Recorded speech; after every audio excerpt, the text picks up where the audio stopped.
Anybody here ever had an answer to a prayer?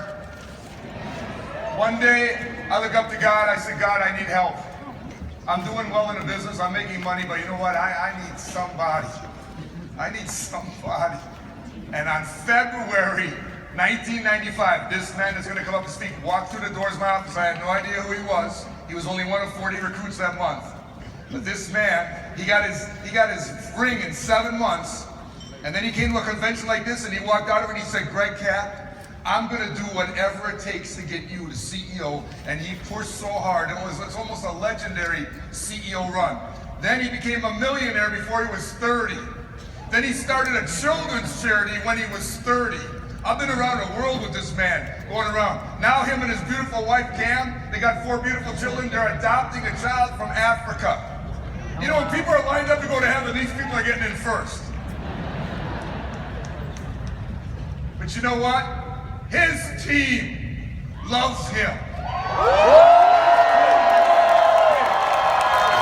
And you know what? His leaders, they put on a call, they said, look, we got an opportunity to produce, to get this man to EC. Do you know that last year Jeff's team did 40 million, and this year his team did 80 million. I get to see all Jeff's checks, right? And you know what? The last check was so big it didn't fit on my phone. His last cycle was $1.3 million. Please help me welcome up the newest EC, my best friend in the world,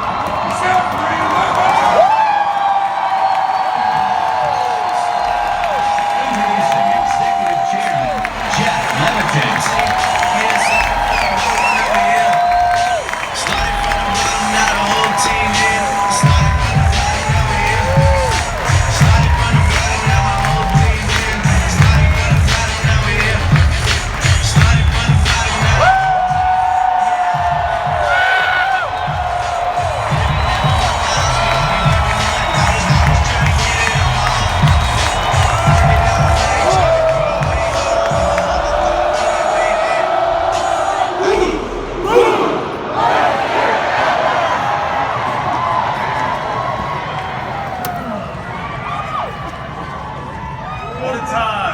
What a time to be alive, everybody.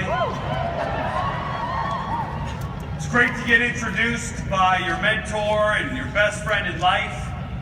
And you know, that's what this business is about to me many times. It's the fame and fortune maybe at the beginning, but long term it's the friendships, it's the relationships. I can't wait to get to convention every year to see people I haven't seen for a while, and we're growing together. I see Jamie's kids and family and what they're doing, and Eric's family's growing, and I just look around and all the friendships and all the relationships. I go to about 12 weddings a year. I go to so many christenings, and everybody's having kids, and it just keeps getting more and more and more, and it's awesome. I love this business, and you know what I love most? It's where you come from. You can end up anywhere. It doesn't matter where you come from. Look at this little graphic here. I want to show you this picture. I think I can pull it up.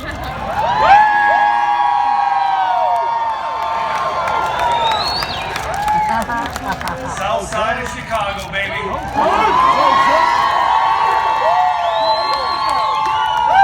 If you saw me when I started in this business, you probably would have passed on recruiting me. You know how we look for 8-pointers? You look for people that are married, over 30, kids, solid business career and background, promising people, right?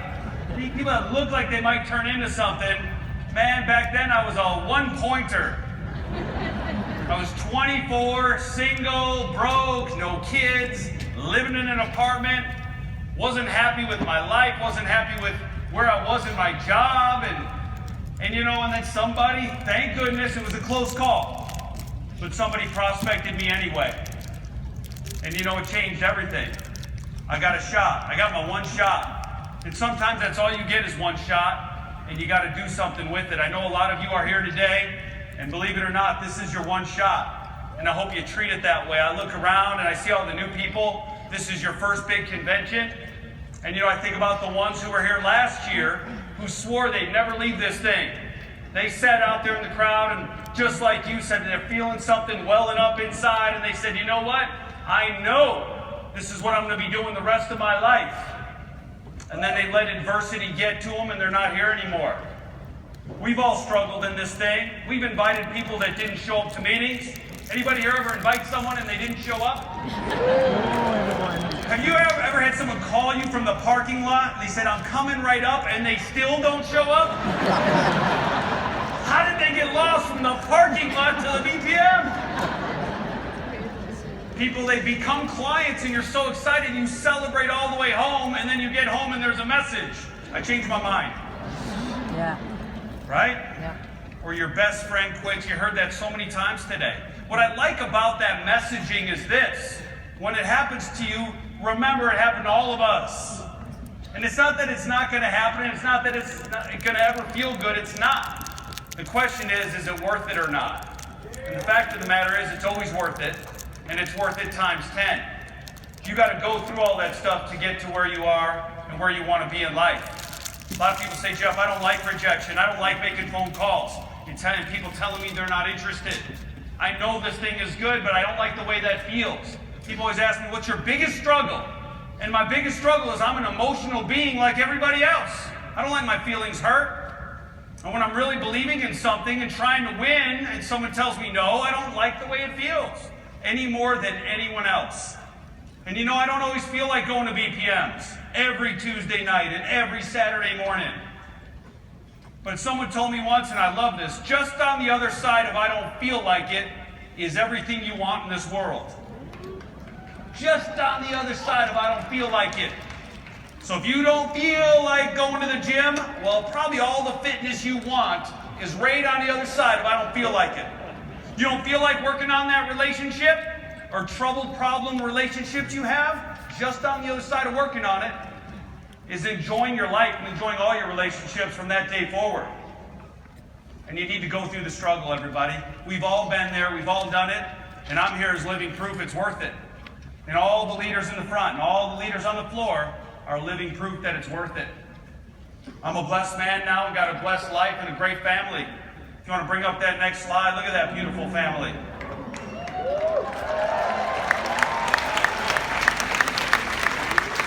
Man, that's what I'm the most proud of in my life right now. And I love it. My wife's right up there in the front row with my mother-in-law right next to her. You know who referred in a ton of business at the end of my big push? My mother-in-law. I love it. The family did get behind me here and help finally. That was awesome. The in-laws, the rest of my family didn't help much, but that's why they're not here on the front row. I hope they watch this. I hope they watch this on YouTube. They're going to watch and be mad. They should have referred in some more business. I ain't playing.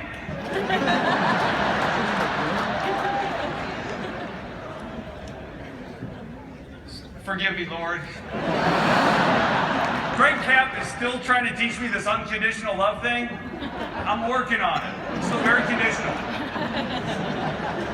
I'm a work in progress, and I just want to tell you. But man, it was a close call. I almost wasn't here.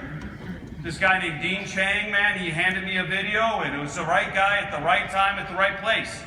But had I not been recruited, I don't know. A lot of things would be different today. We did start a children's charity. We did travel all over the world. We are adopting from Africa. We're going to adopt from Central or South America next. We're going to change this doggone world. And I'm glad you're going to, I would say with or without you, but you're with us, aren't you? You wouldn't be in this convention today if you weren't with us. You know, we may have differences of opinions and styles and business once in a while, but you know what I love about all of you? Man, we're on a mission. We're on a crusade to go change this world and make it better. Rich Stolley gave one of the greatest talks in Hawaii this year. He said, you're either going to just enjoy the world or you're here to change it and make it better. And it's kind of one or the other. And man, I want to be on the changing this world and make it better side. I'll enjoy it along the way. And I'm going to enjoy changing this world with all of you. Look, I got a couple stories to tell you, but I just want to tell you, who's your close call? Man, it was a close call. What if someone didn't prospect Eric Olson? What if Mike didn't talk to him while he was at the job and he just, man, that was a close call. He almost didn't talk to him. What if Eric didn't talk to Juan Jaime? Or he didn't talk to Paul and Gabby Hart? What if someone didn't prospect John Shin and Arlene never prospected Jamie Villalobos and Jamie never prospected Elon Michael, who never brought in Dina and Fredo? What would it be like? What would the world be like today if that close call went the wrong way? You all in this room, you were a close call. Somebody, man, they were belly aching over prospecting you.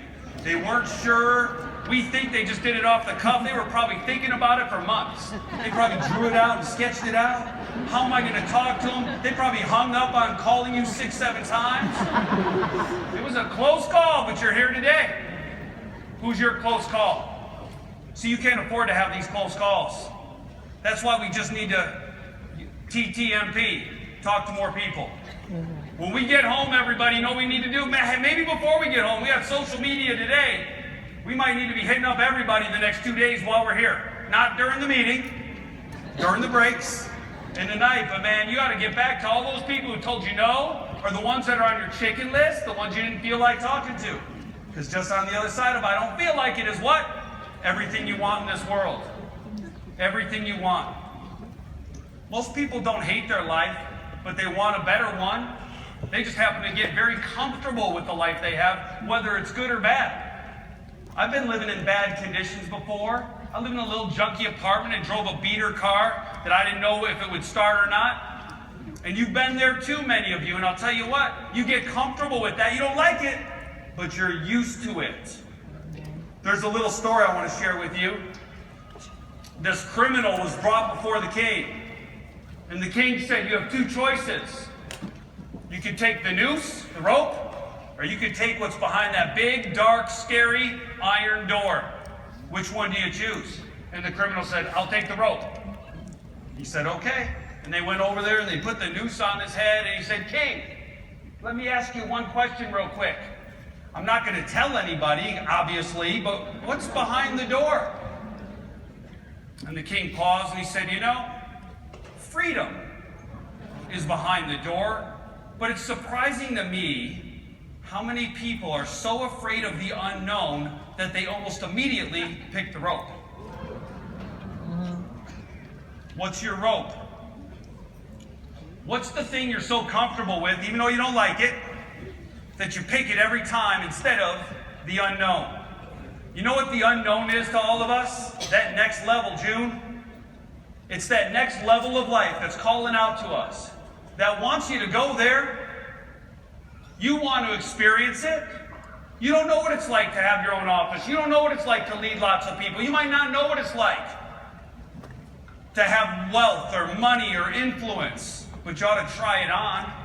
You ought to try it on.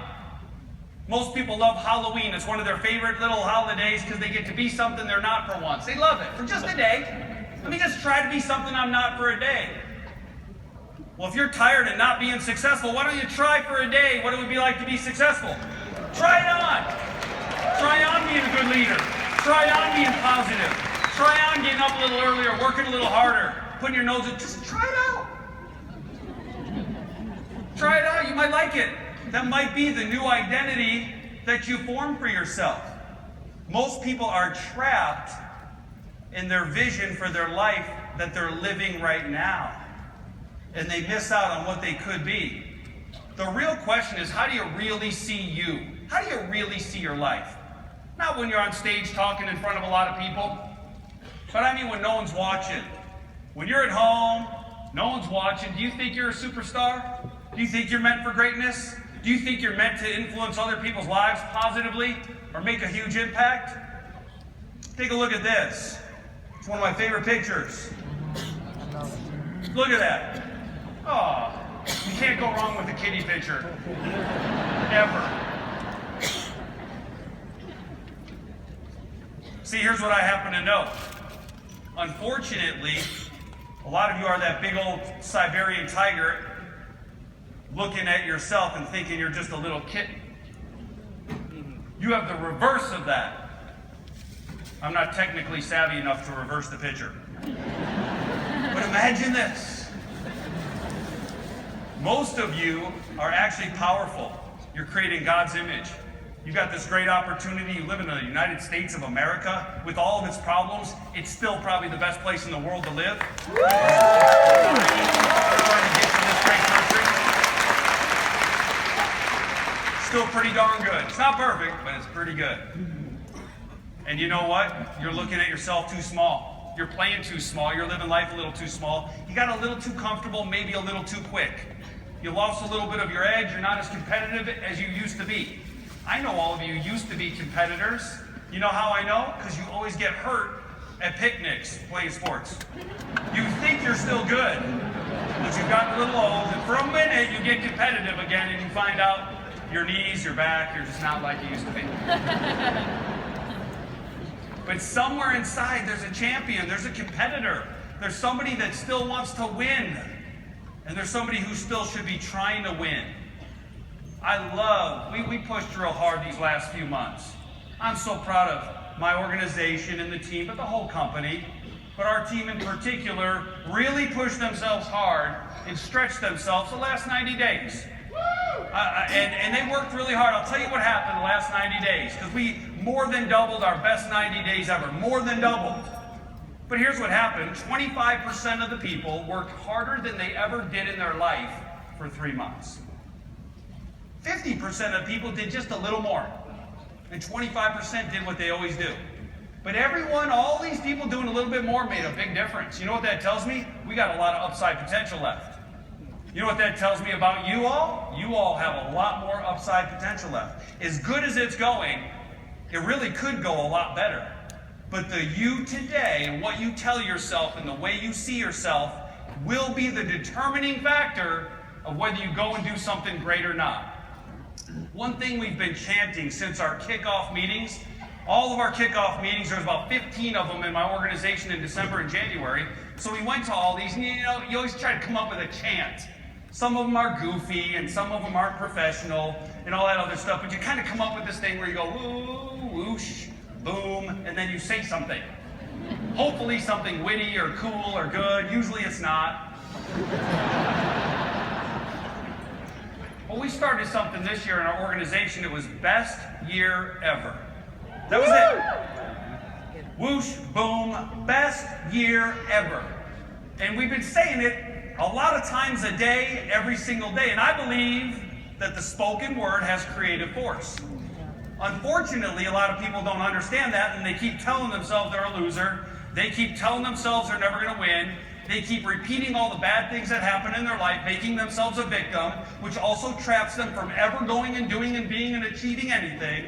And they keep reinforcing their weaknesses. But as soon as you start speaking things like, hey, best year ever, going for my promotion, gonna make a difference, gonna help families, pay it forward, whatever you say that's positive, that's reinforcing, could make a huge difference in your life, because your inner ear cannot tell the difference between whether you said it or someone else did. And the fact of the matter is, you just keep reinforcing that. Psychologically, it'll help you out a lot. So we're going to end this session. I want to let you know this. We have to be back in here at 12:45. Doesn't give us a lot of time. Gives us about 45 minutes. To be exact, maybe about 50. You got to be careful. Don't trample everyone on the way out the way. But I want to end with this. We're going to whoosh it out. Boom. And I want to do 3 times as loud as you can.